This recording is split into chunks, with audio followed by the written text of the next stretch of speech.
If you've ever sat down to make something, the chances are you've sat down with your materials already and a question arises. What on earth am I going to make?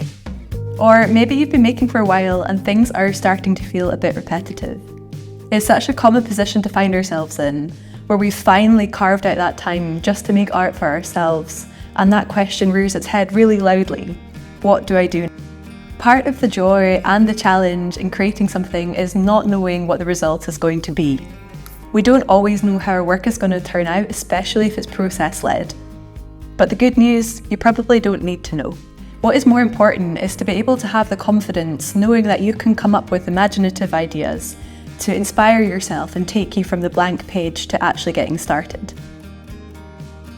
That is exactly why I am sharing these 3 exercises with you today that I personally use to come up with ideas for my paintings and strengthen my imagination. You can do them in a few minutes before you start painting to get your creativity warmed up, because just like anything, our imagination is something that we can and do in fact need to practice to be able to strengthen.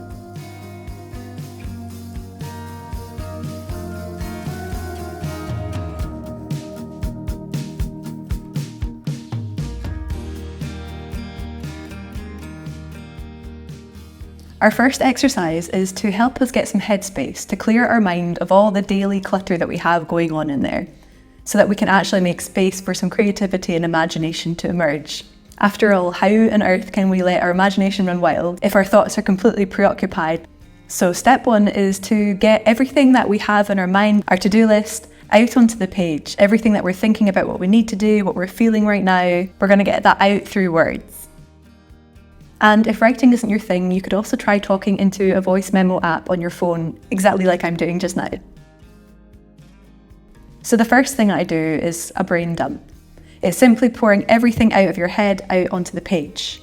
Instead of writing in sentences though, we're going to write in bold, block capitals and singular words or very short phrases. This is not about creative writing, this is about simply getting things practically from here to the page. First of all, I do a page with all the life stuff, meetings I need to do, jobs that I need to get done, maybe something I need to pick up from the shop, some cooking ideas, you get the picture. I do this so that I can get all of my other obligations out of the way so that I can focus on painting in the here and now. Next, I do a second brain dump, and this is where we start to get more focused into art-related subjects. Here I note down, again in block capitals because it's super satisfying, all of the things that have been inspiring me recently. This might be material combinations you want to try out, new colour combinations, it might be an artist who's been really inspiring you, or a new subject matter that you've never tried before. What often happens is that we gather all of these ideas subconsciously throughout the week and we get pretty excited, but then when it comes to actually sitting down and making something, all of those ideas vanish in an instant and we have no idea what we want to do. I find that this really quick exercise helps me get excited again and get tuned back into the thoughts that I have been having throughout the week. It's really important to note that this brain dump here isn't about making decisions of what we're actually going to paint, it's just to try and get that excitement and energy going again. So we're moving out of a place of fear and back into a space of positivity and possibility.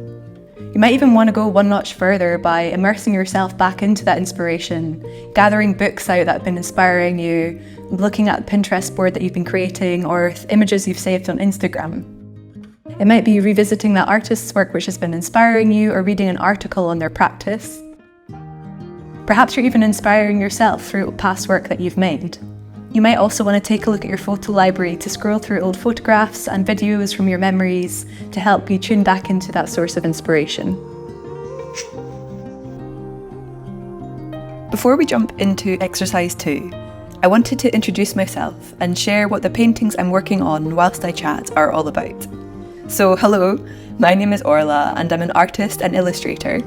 I make work inspired by our connections with nature and landscape. Right now, I'm working on a new collection of paintings, inspired by our connections with the coast. Each painting here has actually been inspired by a word or a phrase, which was shared with me by my YouTube audience. I then use the words that have been shared as inspiration to paint from. And If you're curious to know how that process works, the third exercise in this video actually breaks it down step by step. I've been documenting the process of creating this collection of paintings from start to finish here on YouTube through a video series called Finding Your Flow. I'll pop a link below if you'd like to check out how the collection of paintings are developing, which are launching on the summer solstice, which is the 20th of June. Okay, let's get back to the video.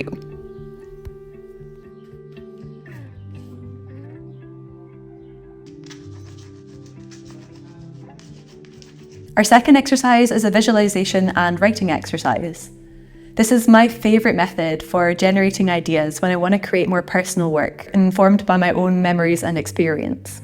This exercise is going to help us make decisions on our atmosphere, the direction of our work, the colours and the overall aims of the paintings that we want to make. My personal work focuses on nature connection and landscape, so I'll be demonstrating this exercise through that topic today. Feel free to disregard my subject matter because this applies to anything at all that you want to be inspired by. However, whatever you pick, I suggest that it's something which you're really familiar with and have real life experience with, because you will have a lot more memory and experience to be able to draw upon.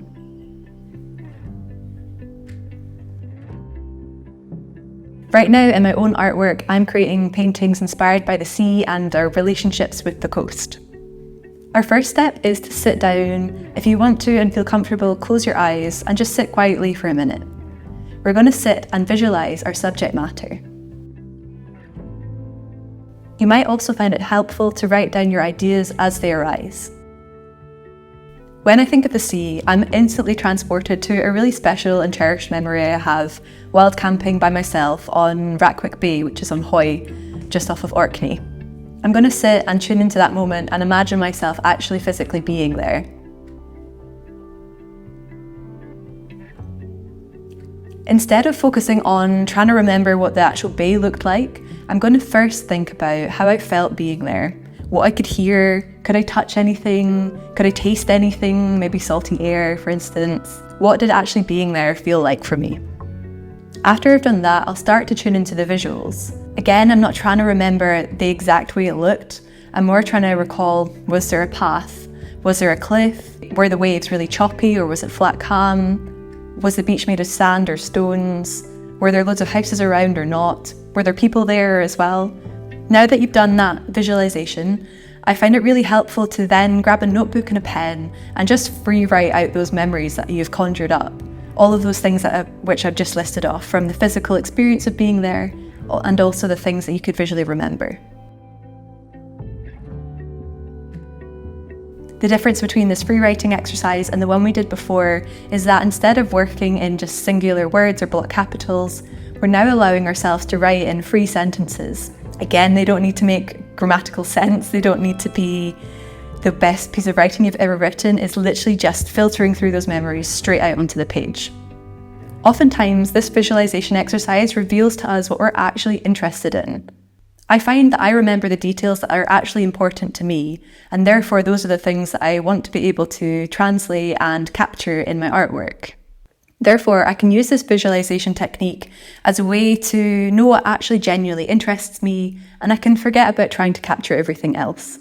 For example, when I do a visualization technique, I can't remember what cars were there or what kind of cars were there, and equally I don't really remember what kind of animals were there as well. The things I mostly remember is the light. I remember the patterns, the colours, the textures that I could see. I remember how I felt when I was being there and how being immersed in that landscape moved me. And so that is what I'm going to focus on and dedicate my art making to document. Everyone will remember different elements of a place or a person or a thing, and that's what makes creativity so exciting and unique and individual to us. This process will hopefully help you explore your creativity through a more personal lens and help you resonate with what you're making on a deeper level. I find that a common blocker to starting a painting is, say it's landscapes. Somebody's looking at a landscape and going, how on earth can I capture everything here? There's so much to look at and I feel completely overstimulated and I just don't know where to start. This exercise is really good to combat that, because instead of capturing everything you can literally see, You're choosing maybe a couple of literal things, perhaps a couple of more abstract things like emotions to focus on, and that's going to give you a really lovely place to start from with things that actually resonate.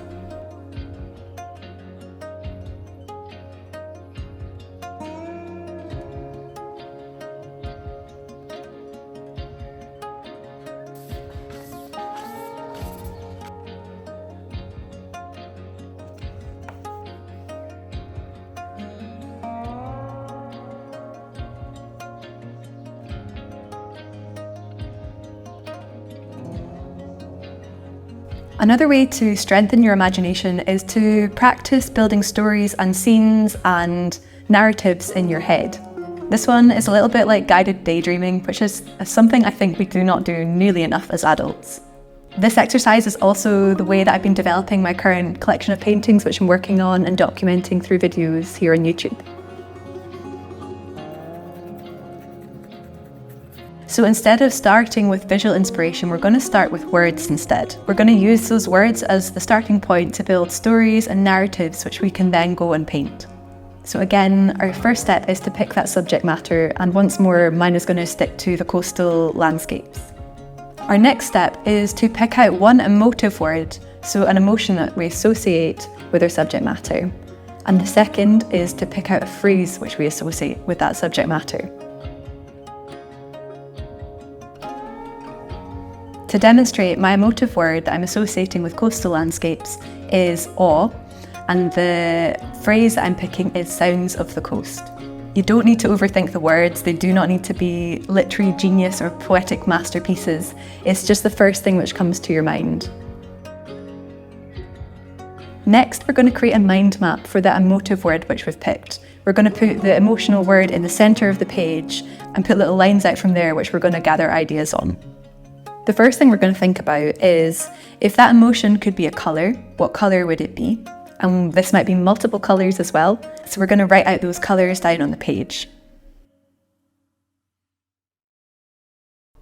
Next, I'm going to think about my subject matter, coastal landscapes, and think about when I have experienced that sense of awe. What gives me that sense of awe? Is it the insane marine life which lives below the surface? Is it the power of the waves? Is it the dramatic skies you get over that flat sea? Maybe it's the drama of the landscape or people that you've met on the coast. That way we're starting to build associations and experiences which we connect with being in the coast, our lived experiences and the emotion which it gave us.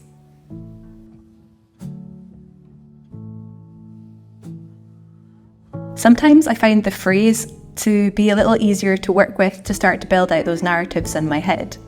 So rather than making a mind map for this one, we're going to just bullet point a list of ideas. We're going to push ourselves past the first thing that comes to mind and make ourselves generate 10 or more, if you want to, ideas which we associate with our phrase. For instance, the first thing which comes to my mind when I think of sounds of the coast is that noise that you get when the waves crash over a pebbled beach and then suck back out into the sea, and you get that kind of percussive sound. That's the first thing which comes to my mind. However, if I keep on going, I can think of all sorts of different scenes to be inspired by. The things I've written out are the sounds of birds dive bombing you when you're on a coastal path. I might associate the sound of an ice cream truck in the distance. Maybe it's a really stormy sea and it's that noise of the water crashing against a pier. We might also get the sound of squelchy footsteps in really wet sand. There's the rustle of a picnic being unpacked. If I'm camping, it might be the wind billowing against the tent fabric, or the sound of a really gentle breeze going over a sand dune. There's the squeak of a gate, which was the entrance to a beach I used to visit as a child, or dogs barking as they race through the sea, and equally swimmers screeching as they go into freezing cold water.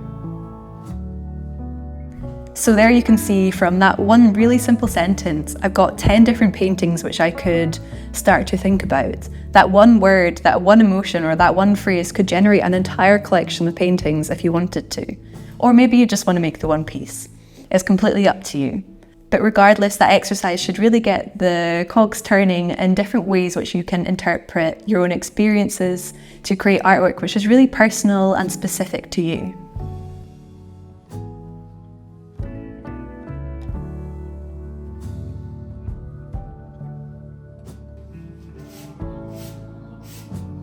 So there you have it. Those are my 3 favourite exercises which I use to start to strengthen my imagination and build ideas for my paintings. I hope these ideas and processes have given you new ways to approach your own artwork and help you generate ideas when you next catch a minute to make something for yourself. I feel incredibly fortunate that I get to sit here and reflect on my own creative process and to be able to share that with you. And that is only possible through the amazing support that I get here on YouTube and also over on my Patreon page. So if you're a subscriber here or a member on Patreon at any point in time, I want to say a huge thank you for supporting my work and making the creation of this video and the other things I make possible. If you're interested in learning more about creative processes, loosening up, creating work with more play and freedom, consider checking out my Patreon page down below. It's where I share exclusive monthly video tutorials as well as written guides.